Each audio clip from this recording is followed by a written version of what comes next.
Welcome to this video on the universal motor, a remarkable innovation bridging the gap between alternating current, or AC, and direct current, or DC.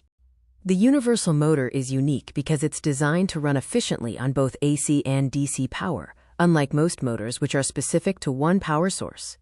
The motor's architecture consists of a stator, armature, commutator, and carbon brushes, all working together to deliver electricity to the spinning shaft. A key feature is its laminated construction, where the stator and rotor are built from thin, stacked steel sheets. This modification minimizes, eddy currents and heat loss, allowing it to run efficiently on AC power while retaining DC compatibility. The defining characteristic of the universal motor is the series connection. The exact same current flows through both the stationary field and the rotating armature, locking them in electrical synchronization.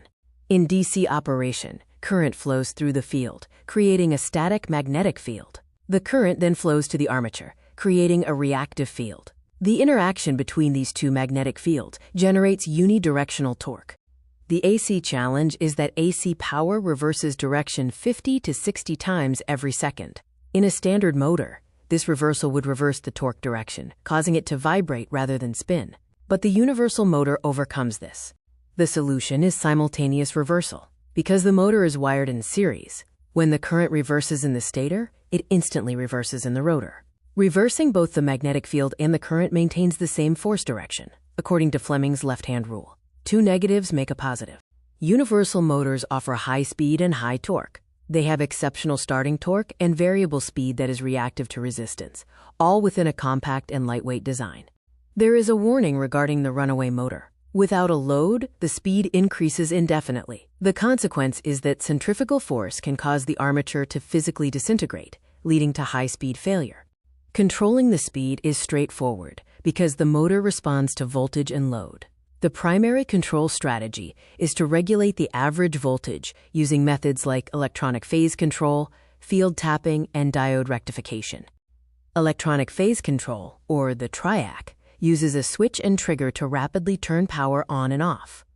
The firing angle adjusts when in the cycle the switch triggers, controlling the speed efficiently with minimal heat waste. Tapped field control is common in simple blenders.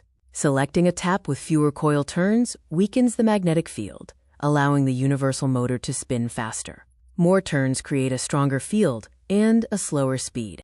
Diode rectification is used for low or pulse settings. A simple diode blocks exactly half of the AC sine wave, instantly cutting the effective voltage and power by about 50%.